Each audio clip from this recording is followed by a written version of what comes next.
Hi, my name is Tania. I'm your inner soul guide and founder here at Museflower Retreat and Spa, and I'm here to help you to connect with your soul. So today we're back for another video, my top 9 tips on how you can get started with decluttering, and it's for decluttering your physical body, your emotional body, and your mental body. This is related to the lunar cycle card reading video that I have done. If you haven't checked out that video, please do. I explain what is the theme for this lunar cycle, which is support, and why we are into decluttering for this lunar cycle. So in today's video, I have actually broken down the 9 tips into 3 different sections. So the first 3 tips are all about physical decluttering. The middle, 4, 5, 6 tip is about mental decluttering, and the 7, 8, 9 tips is about emotional decluttering. All right, so let's get started. So we're gonna start with physical decluttering. And physical decluttering, I really recommend you to start maybe with the space where you meditate in. So it's very important to keep our meditation space as a soulful sanctuary. Now, your meditation space maybe just be your bedroom, or maybe just, somewhere in your house in your living room. So start with that space first to really keep that space sacred, and take your time to work with other spaces. So the first tip is about physical decluttering, and of course, my favorite person or method is the Konmari method. So even haven't checked out her Mary Kondo's book, so with the life-changing magic of tidying up, and I also have her other book, Spark Joy. I really respect what she says, she shares in her book. I think there's a lot of spiritual wisdom in it. And just her philosophy, can be actually applied to anything besides belongings. But what she mainly says is, you pick up an object and you bring it with your heart and just see, does it spark joy or not? And if the answer is no, it's time to let it go respectfully as well. We thank it for, it has served its purpose, and to let it go. So if you want to learn more about her methods, I really highly suggest checking out her books and her website as well. And maybe you have your own method of decluttering and you don't need to go with her methods, and that's totally fine. But if you want to find something that helps, I think her method really helps. Second tip I have for about decluttering in a physical space is actually creating your soul space. So what is a soul space? So in his book, SoulSpace, by Zoran Valve, so he writes that soul space can reflect who you are, what you love, where you want to go, and who you will become. Your home can be your greatest support, inspiring you daily and reminding you of your deepest desires. So I actually accidentally came across his book, and I really love it. He talks about how you can create a sacred space in your home. So besides being clutter-free, your home should be also a space that inspires you and supports you and nourishes you, on your soul level. So in his book, he shares 8 stages that you can follow to help you transform your home, of course, at your own pace. Highly recommending his book to check it out. There's also an online article, I'll put the link below, that he also writes about the 8 steps, which are online, so you can have to take a look as well. Number 3 tip is to get professional help. Sometimes we feel that decluttering should be easy, but like I said, it's not as easy as it seems, because we actually place a lot of emotional attachment to our belongings, and sometimes even our sense of identity with our possessions. So for example, consider maybe your wedding dress. For me anyway, I've been married for a few years now, and my wedding dress, I know I'm not going to wear it again. I can't even fit it in anymore. But it's also like I feel bad throwing away, or so I don't know what to do with. So I guess, sometimes with stuff like that, this is just one, example, but maybe for some people it is much harder, or we feel really stuck. We don't even know where to get started. It's so overwhelming. So I really highly recommend you get professional help. I have linked a link of my friend Denise. She is a SoulSpace creator and feng shui consultant, and she also helps women to declutter their space, and feel free to check out her website. Now it comes to mental decluttering, and to me the best way to start mental decluttering is through meditation, because through meditation we learn to observe our thoughts, and so we can really observe what kind of thoughts we have throughout the day, of course with curiosity, and also journaling is another way as well. So my tip number 4 is to follow a guided meditation. So if you don't know where to get started with meditation, here in our Museflower channel we have a few meditation meditation videos already that you can check it out, or you can follow, our lunar cycle. Each lunar cycle, I will share a free guided meditation. Another one that I really enjoy is Headspace. So Headspace is actually a meditation app, but they also have books, and they recently have launched a documentary series on Netflix as well, called Headspace Guide to Meditation. And actually, I personally really enjoy that Netflix series, and I follow their meditation as I'm watching it. So I really highly recommend you to, there are so many resources out there for meditation. Headspace is one of them. They do offer free meditation, some free meditations on the website and app, so feel free to check it out. The number 5 tip is to practice judgment detox. So actually, Judgment Detox is a book title from Gabriel Bernstein, and it's a really good book. I don't have it here with me, it's in my home in Hong Kong, but highly recommend it.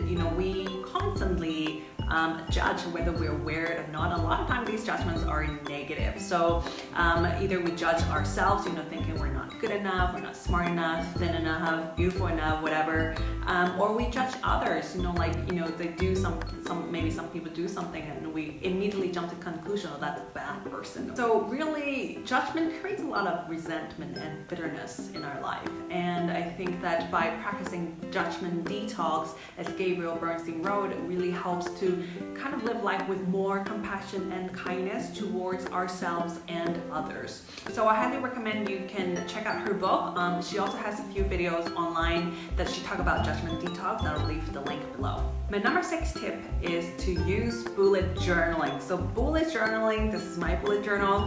It's a really practical way, personally, to get organized. And it was introduced to me by a friend, and I checked out his YouTube tutorials. There are plenty of them. I just checked out the one, I think, from their official website. Mine is pretty simple, my bullet journal. But basically is you put everything in one place. You don't need to, you're not used to put everything in different little pieces of paper and many to-do lists. And now, it's safe day, I put everything in one place.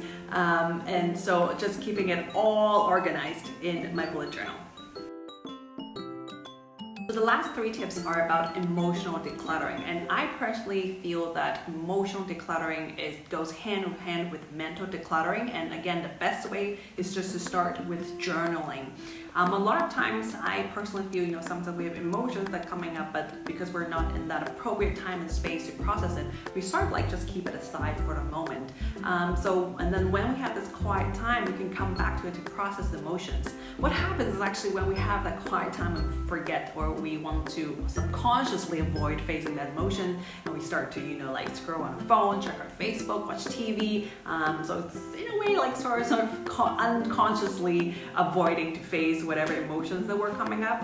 So I really invite you to give yourself the permission to slow down, to start journaling. Journaling is just, whatever you have, a notebook and a pen, that's all you need. And journaling is a really safe space for you to honestly express all your feelings and emotions, because nobody's going to read it, and you don't even have to read what you wrote. Forget about spelling or grammar or whatever language you're writing. All most important for journaling is for you to express how you feel, your thoughts, anything else that you want to write down in your own way, and there's absolutely no judgment in journaling. So my number 7 tip is to try out flower essences. So some of you may not be familiar with flower essences. They're actually a vibrational remedy that works on your subtle energy level that helps to balance your emotions. The way how I describe flower essences may be not so elegant, but I see that as almost like plumber.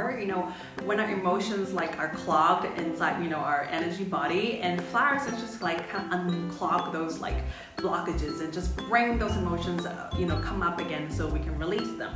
So flower essence, they look like this, and if you've never used them before, they're actually really safe and easy to use. I personally have been trained to how to offer them as consultation. If you haven't used flower essence before, you can find someone to give you a consultation, or you can just go with your intuition and pick one. This is the flower essence set. There are also many different kind of flower essences out there.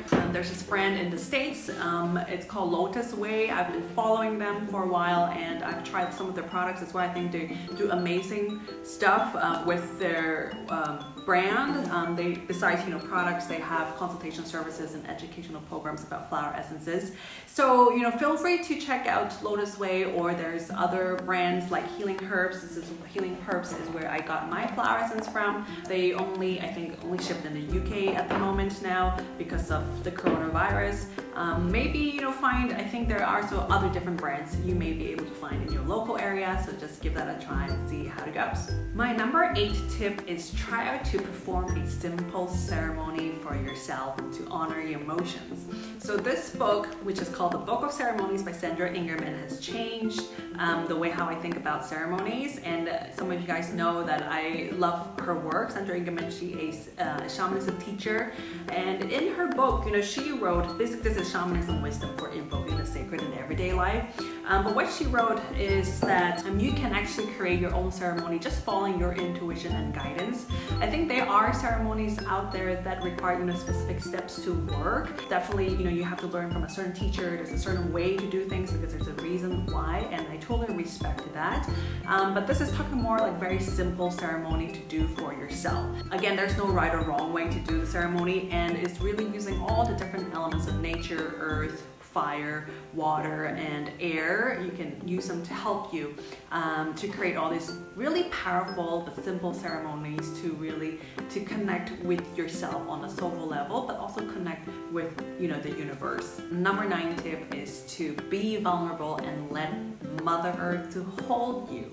So first of all, be vulnerable. If you haven't checked out Brené Brown's book Daring Greatly or her documentary on Netflix, or you might have seen her videos on YouTube, I highly encourage you to. She talks about the power of being vulnerable is really being a true authentic self. And so in fact, being vulnerable is a strength, it's not a weakness. Why are we talking about vulnerability? Because a lot of time when we think about emotional decluttering, or we feel like we have to stay strong, especially when people are grieving. Sometimes people will say to them stay strong, and I think that comes from the best intention, but sometimes staying strong might imply that we can't break down, don't break down, like you have to keep this face on that everything is okay. But sometimes it is not okay, and it's okay to not be okay. One way I find that helps, and hopefully if you live in the place of nature, it might be easier. If you don't, that's totally fine as well, is to let Mother Earth, or you can call it the Divine Mother or the Sacred Feminine, to really hold you and cradle you like you're a newborn baby.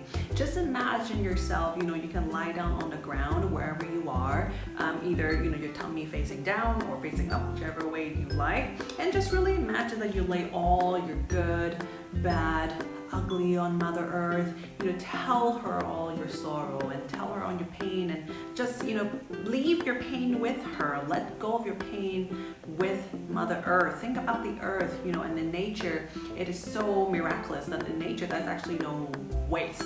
If you think about any manure, like what humans think is waste, actually manure can be turned into something really useful, like fertilizer, right? So don't worry about the earth, like she can't hold it, she can actually. So just release anything that is holding you back emotionally, give it to the earth, honor your emotions, right? Allow the emotions to come and just pass it to the earth, allow the earth to hold that for you so you don't have to hold it anymore. And maybe the earth can even transform that emotion for you as well. And afterwards, of course, thank the earth for taking on all those pain that you have released, and thank the earth for the nurturing support. All right, so these are my 9 tips of how you can get started with decluttering on a physical, emotional, and mental level. I hope they can support you during this lunar cycle to get started with some kind of decluttering. Just take it one step at a time and take it at your own pace always, to respect that. All right, thank you so much, and we will see you again in my next video. Bye.